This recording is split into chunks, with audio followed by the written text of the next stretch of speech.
There's a pattern that runs through almost every struggling trader's process, and it looks like diligence from the outside.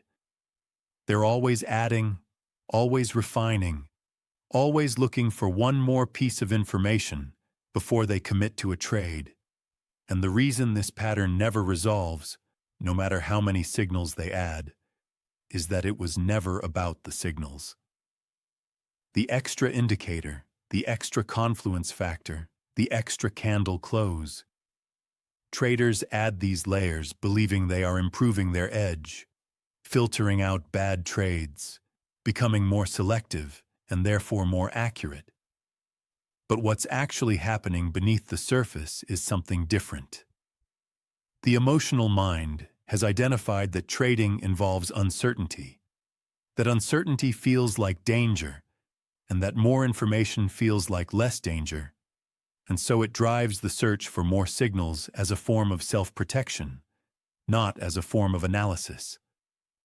This is the hidden mechanism.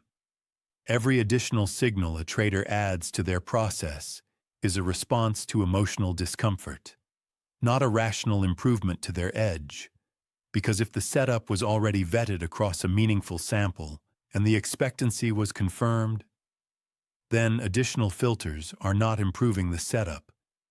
They are simply reducing the trade frequency while leaving the core uncertainty unchanged, because no signal can tell you in advance which individual trade will win. The trap compounds over time. The more signals a trader adds, the more selective they become, the fewer trades they take, and yet the anxiety doesn't decrease, because the anxiety was never about having too few filters.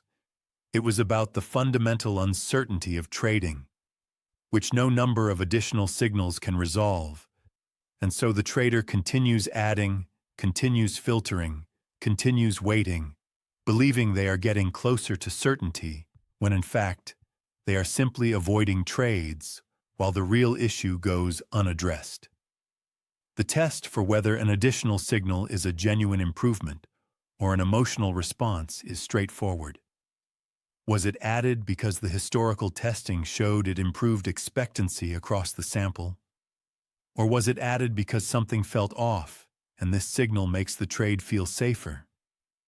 Because those are completely different reasons with completely different implications, and only one of them is a reason to change your criteria. What resolves the subconscious search for certainty is not finding the right combination of signals. It is genuinely accepting that certainty doesn't exist in trading, that every trade carries real risk regardless of how many filters are applied, and that the appropriate response to that reality is a thoroughly vetted setup with a defined risk, not an ever-expanding list of conditions that must be met before entry feels comfortable. There is also a second cost that rarely gets named. Every signal added to a setup is a signal that can fail independently, meaning a more complex setup has more ways to not trigger, which reduces trade frequency, which means the edge expresses itself across fewer trades per week, which means the statistical advantage the trader worked to build plays out over a much longer time frame. And in that longer time frame, the emotional cost of waiting compounds alongside the financial cost of missed opportunities that the original setup would have captured cleanly. The practical shift is this. Instead of asking, "What else can I add to feel more confident about this trade?"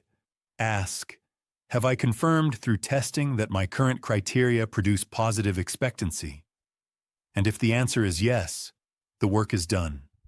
Not because the trade is certain, but because certainty was never the goal. And edge, not certainty, is what produces consistent profitability over time. And the sooner the search for certainty is replaced with trust in a tested process, the sooner trading becomes what it was always supposed to be: the disciplined execution of a confirmed advantage, repeated without modification until the numbers play out.